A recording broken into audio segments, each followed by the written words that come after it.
बारे में पढ़ेंगे। और प्रीवियस वीडियो में हम लोगों ने देखा सैडजेप रूल। सैडजेप रूल और हाफमैन दोनों ही वेरी वेरी इंपॉर्टेंट रूल हैं for the elimination reaction. Elimination part second में हम लोग देखेंगे cis trans isomerisation of Saytzeff product. जो हमारा प्रोडक्ट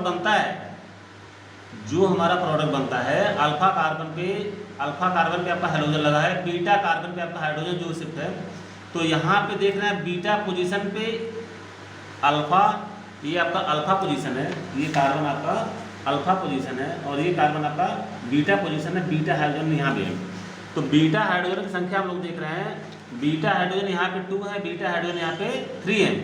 यहाँ पे अल्फा कार्बन पे आपका जो हाइड्रोजन लगा है, तो यहाँ पे जो निकलने के जो चांसेस हैं, यहाँ से भी हाइड्रोजन रिलीज हो सकता है और यहाँ से भी हो सकता है। पोटेशियम हाइड्रोक्साइड से जब इसका हम लोग रिएक्शन करेंगे आफ्टर हीटिंग, HBr इसमें से रिलीज हो जाएगा और हमको मिलेगा क्या, CH3। यहाँ से हाइड्रोजन हम लोग नहीं छुएंगे क्योंकि हमारा माइनर प्रोडक्ट बनेगा, और यहाँ से यदि हाइड्रोजन हम लोग निकालते हैं तो हमारा क्या बनेगा, मेजर प्रोडक्ट। प्रीवियस वीडियो में हम लोग देख चुके हैं कि सब्स्टिट्यूटेड एल्कीन जो होना चाहिए उसमें less number of the hydrogen content होना चाहिए।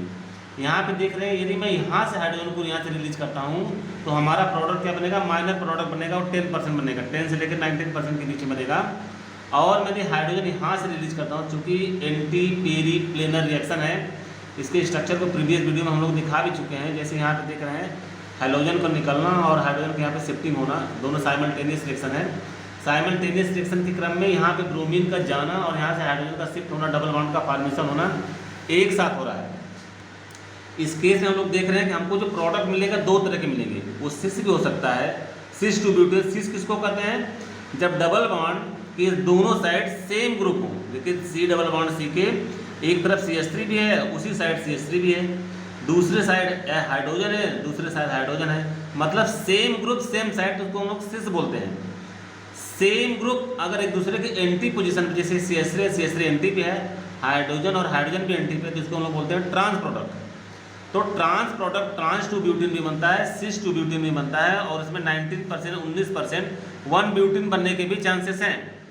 तो हम लोग देखते हैं कि मेजर प्रोडक्ट कहाँ बनेगा, मेजर प्रोडक्ट वहीं पे बनता है जहाँ पे हिंड्रेंस होने की संभावना बिल्कुल कम होती है।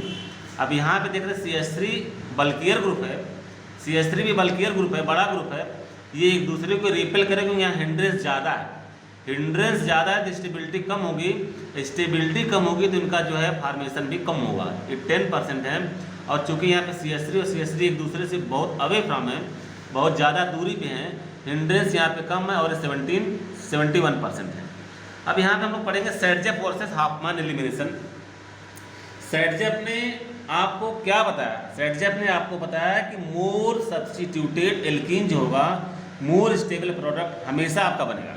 Since trans alkene is more stable is always form, तो मोर सब्स्टिट्यूटेड एल्कीन मीन्स यहाँ पे हमने प्रीवियस वीडियो में देखा कि H और H से, और यहाँ पे इथाइल ग्रुप था और हाइड्रोजन था प्रीवियस वीडियो में। अब यहाँ पे हम लोग देख रहे हैं जिस कार्बन के साथ हाइड्रोजन है, मेथिल है, हाइड्रोजन और मेथिल है, ये मोर स्टेबल प्रोडक्ट है क्योंकि यहाँ पे दोनों पे सेम ग्रुप है। सेम ग्रुप होने के साथ साथ ट्रांस पोजीशन पे है, इसलिए इनका फॉर्मेशन सबसे ज़्यादा होगा। सैडजेप वर्सेस हाफमैन एलिमिनेशन क्या है, दोनों ही बड़े बड़े इंपॉर्टेंट, बहुत इंपॉर्टेंट है। सैडजेप ने बताया था कि मोर सब्स्टिट्यूटेड एल्कीन का फॉर्मेशन होगा। ये हाफमैन क्या कर रहे हैं, in case of alkyl fluoride, जब भी हम हाइड्रोजन के स्थान पे क्लोरीन, ब्रोमीन, आयोडीन के स्थान पे जब हम स्पेशली फ्लोरीन यूज करते हैं, फ्लोराइड यूज करते हैं, in case of the alkyl fluoride the orientation of elimination is not govern by the stability of alkene. उस समय हम लोग स्टेबिलिटी ऑफ एल्कीन नहीं देखेंगे, हम लोग देखेंगे कि जो कार्बन के साथ यहाँ पे अल्फा कार्बन पे आपका हाइड्रोजन लगा है, अल्फा कार्बन पे, ये अल्फा कार्बन इस पे हाइड्रोजन अटैच है, बीटा कार्बन पे यहाँ पे 3 हाइड्रोजन है, बीटा कार्बन पे यहाँ पे 2 हाइड्रोजन है। अब इन हाइड्रोजन को मैं देखता हूँ कि इसका जो पहला हाइड्रोजन CH3 ग्रुप है, यहाँ पे हाइड्रोजन को मैंने एबव द प्लेन ऑर्डर लिखा है, यहाँ पे CH2 ग्रुप है जिसके हाइड्रोजन को मैंने यहाँ पे दिखाया गया है। ये वाला हाइड्रोजन आपका क्या है, मोर एसिडिक है। जो मेथिल ग्रुप है जो टर्मिनल पोजीशन पे है, ये मोर एसिडिक है, ये मोर एसिडिक है। और आपका जो बीटा पोजीशन पे इस साइड जो CH2 ग्रुप है, ये लेस एसिडिक बीटा हाइड्रोजन है। इसको बीटा क्यों बोलते हैं, क्योंकि हाइड्रोजन के रिस्पेक्ट में पहले कार्बन को अल्फा, सेकेंड कार्बन को बीटा, तो सेकेंड कार्बन में आपका मेथिल ग्रुप भी होगा और सेकेंड कार्बन पे आपका CH2 ग्रुप भी होगा। इसलिए बीटा कार्बन ये भी होगा, बीटा कार्बन ये भी होगा। ये मोर एसिडिक क्यों है? मोर एसिडिक मतलब loss of proton determine the acidity. यहाँ पे प्रोटॉन जब भी जाएगा, जब भी यहाँ प्रोटॉन रिलीज होगा तो CH2 के ऊपर नेगेटिव चलेगा, नेगेटिव चार्ज क्रिएट होगा। और यहाँ पे जब यह प्रोटॉन की तरह जाएगा तो CH के ऊपर क्या जाएगा? नेगेटिव चार्ज आएगा।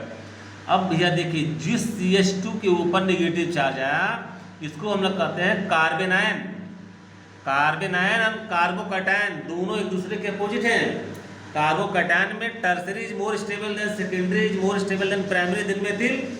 और carbanion means carbon bearing negative charge. जिस कार्बन के ऊपर नेगेटिव चार्ज होता है उसकी स्टेबिलिटी जस्ट अपोजिट होती है कार्बोकैटायन की। मीन्स CH2 ग्रुप, CH2 के ऊपर नेगेटिव चार्ज वो सबसे ज़्यादा स्टेबल होगा, then primary, then secondary, then tertiary. तो यहाँ पे जो आपका कार्बन आयन जनरेट हो रहा है वो सेकेंडरी हो रहा है, और यहाँ पे कार्बन आयन जो जनरेट हो रहा है वो प्राइमरी हो रहा है। इसलिए प्राइमरी कार्बन आयन ज़्यादा स्टेबल होगा, इसलिए हाइड्रोजन आपका मोर एसिडिक है। आपको मेरी बात समझ में आ रही होगी। This hydrogen is more acidic then this.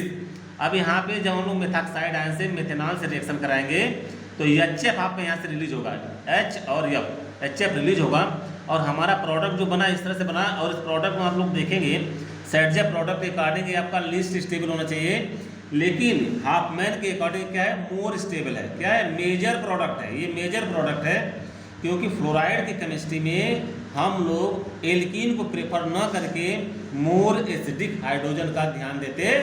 आपकी मेरी बात समझ में आ रही होगी। और यहाँ पे जो मोर सब्स्टिट्यूटेड एल्कीन है जो कि सेटजेप प्रोडक्ट का मोर स्टेबल मेजर प्रोडक्ट था, वो यहाँ माइनर प्रोडक्ट बना। ये आपका माइनर प्रोडक्ट, इसकी स्ट्रक्चर को हम लोग देख सकते हैं जब भी इसको एक्सप्लेन करेंगे। C double bond C CH3 CH3 CH3 and H और H, और इसको हम लोग ट्रांस प्रोडक्ट में लिख सकते हैं C double bond C CH3 CH3 H and H, trans two butene cis two butene. यहाँ जो ब्यूटीन आपका बना है यहाँ पे लिखा है माइनर प्रोडक्ट, जबकि सेटजेप में इसको बताया था क्या? मेजर प्रोडक्ट होगा। और जो ब्यूट 1 इन है यहाँ पे मेजर प्रोडक्ट बना है। अकॉर्डिंग टू सेटजेप क्या था? 10% बनता था, अभी आप लोग देखे हैं 10% बना है। ये आपका मेजर प्रोडक्ट बना है किसमें? हाफमैन एलिमिनेशन में।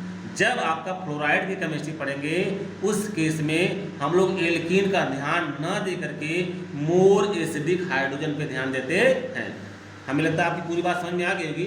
अब हम लोग पढ़ेंगे ग्रिग्नार्ड रीजन, जो कि मोस्ट इंपॉर्टेंट टॉपिक आपका, वेरी वेरी इंपॉर्टेंट, जिसको ऑर्गेनोमेटलिक कंपाउंड भी कहते हैं, जिसमें होता क्या है? RMgx से इसको हम लोग रिप्रेजेंट करते हैं। यक्स आपका हैलोजन है, हैलोजन में क्लोरीन, ब्रोमीन, आयोडीन कुछ भी हो सकता है। मैग्नीशियम आप जानते हैं, और R आपका क्या है? कोई भी एल्किल ग्रुप हो सकता है।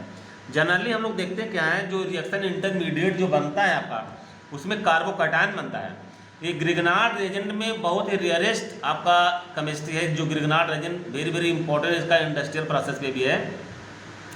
यहाँ पे जो R नेगेटिव है, R नेगेटिव मतलब मैग्नीशियम का नेचर क्या है? इलेक्ट्रॉन डोनेट करना। हाइड्रोजन का नेचर क्या है? एक इलेक्ट्रॉन एक्सेप्ट करना। और एल्किल ग्रुप का भी नेचर क्या है? इलेक्ट्रॉन एक एक्सेप्ट कर सकता है। तो यहाँ पे हाइड्रोजन आयन एक इलेक्ट्रॉन नेगेटिव करके पार्शियल नेगेटिव, और R भी पार्शियल नेगेटिव, और Mg के ऊपर क्या होगा? Del positive charge.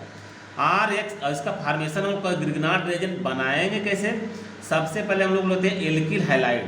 R means alkyl, X means halide. Alkyl halide का जब मैग्नीशियम से रिएक्शन करते हैं उसमें हम लोग क्या यूज करते हैं? Dry ether. ड्राई ईथर के प्रेजेंस में जब रिएक्शन कराते हैं तो मैग्नीशियम इन दोनों के बीच में शिफ्ट हो जाता है। क्यों शिफ्ट हो जाता है इसको समझने की बात है। मैग्नीशियम यहाँ पे शिफ्ट हो, चूँकि मैग्नीशियम 2 इलेक्ट्रॉन डोनर है। आप लोग प्रीवियस क्लास में पढ़ चुके होंगे कि मैग्नीशियम 12 Mg होता है, मीन्स 2A2। ये स्टेबिलिटी कब पाएगा? जब 2 इलेक्ट्रॉन का त्याग करेगा, मतलब मैग्नीशियम के ऊपर क्या होना है? 2 पॉजिटिव चार्ज। अब भाई 2 पॉजिटिव चार्ज में 2 इलेक्ट्रॉन जब ये डोनेट कर रहा है तो 2 इलेक्ट्रॉन एक्सेप्टर भी होना चाहिए ना। एक इलेक्ट्रॉन एक्सेप्टर के और हाइड्रोजन, क्योंकि इसके आउटर मोस्ट 7 इलेक्ट्रॉन होते हैं, केवल एक ही इलेक्ट्रॉन एक्सेप्ट करेगा। एक इलेक्ट्रॉन आपका हैलाइड आयन करेगा, एक आपका मेथिल ग्रुप या एल्किल ग्रुप होगा। मैग्नीशियम क्या करता है? इन दोनों के बीच में शिफ्ट हो जाता है, और R को भी इलेक्ट्रॉन देता है और X को भी इलेक्ट्रॉन देता है, और अपने सेल्फ पॉजिटिव हो जाता है। इसको हम लोग कहते हैं Grignard reagent. Most important topic है। अब R की जगह पे हम लोग क्या लिया? Ethyl bromide. CH3 CH2 ethyl bromide का मैग्नीशियम से रिएक्शन कराएंगे तो कार्बन और ब्रोमीन हाइड्रोजन और एल्किल ग्रुप के बीच मैग्नीशियम आपका शिफ्ट हो जाएगा ड्राई ईथर के प्रेजेंस में CH3 CH2 MgBr, जिसको हम लोग कहते हैं ethyl magnesium bromide. Very very important, ethyl CH3 CH2 के इथाइल मैग्नीशियम ब्रोमाइड। अब देखिए इसका जब वाटर से रिएक्शन कराते हैं, वेरी इंपॉर्टेंट रिएक्शन, आपको पेपर में कई बार पूछा गया है। वाटर से जब रिएक्शन कराते हैं ग्रिग्नार्ड रिएजेंट का, तो ग्रिग्नार्ड रिएजेंट का जब हम लोग वाटर से रिएक्शन कराते हैं तो वाटर क्या है, एम्फोटेरिक नेचर है, एसिडिक भी है, बेसिक भी है, न्यूट्रल भी है। और जब ये ब्रेक करता है तो क्या बनता है, H पॉजिटिव और OH माइनस में ब्रेक भी हो जाता है।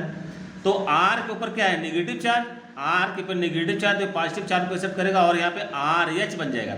RH मतलब एल्केन, कोई भी एल्किल ग्रुप है अगर उसका एक बॉन्ड खाली उसमें एक हाइड्रोजन शिफ्ट हो गया, इसी को एल्केन बोलते हैं। यहाँ पे एल्केन का फॉर्मेशन हो गया और Mg और X के बीच में आपका OH माइनस यहाँ पे आके शिफ्ट हो जाएगा, MgOH-X। इथाइल ब्रोमाइड का हम लोग मेटल लिथियम से रिएक्शन कराते हैं, लिथियम से ड्राई ईथर के प्रेजेंस में, तो क्या बनेगा CH3 CH2 LiBr आपका यहाँ से रिलीज हो जाएगा और लिथियम यहाँ पे रह जाएगा, जिसको हम लोग कहते हैं इथाइल लिथियम।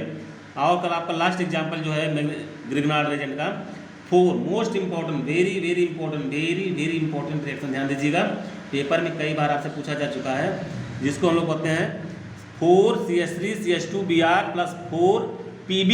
Pb को हम लोग लेड कहते हैं, प्रेजेंट सोडियम ड्राई ईथर से जब रिएक्शन कराते हैं तो चूंकि 4 मॉलिक्यूल ऑफ एल्किल हैलाइड हमने लिया है तो यहाँ पे 4 ब्रोमीन भी होंगे, 4 एल्किल ग्रुप भी होंगे। इसका जब हम रिएक्शन लेड से कराते हैं तो क्या होगा, Pb रहेगा और यहाँ पे ब्रोमीन और सोडियम NaBr आपका 4 मॉलिक्यूल यहाँ से आपका रिलीज हो जाएगा और यहाँ पे 4 एल्किल ग्रुप इसके साथ लेड के साथ डायरेक्ट अटैच हो जाएंगे, CH3 CH2 4 into Pb। इसी को हम लोग बोलते हैं TEL, TEL, very very important, tetra ethyl lead, tetra ethyl lead. Tetra मतलब 4 इथाइल है ना, ध्यान दीजिए, इथाइल ग्रुप आपके 4 है, tetra ethyl lead. Tetra ethyl lead को हम लोग बोलते हैं टेल। इसका यूज क्या होता है, एंटी नॉकिंग एजेंट है, very very important, anti knocking agent. अब हम लोग देखेंगे नेम रिएक्शन, अगले वीडियो हम लोग देखेंगे। Thank you for watching this.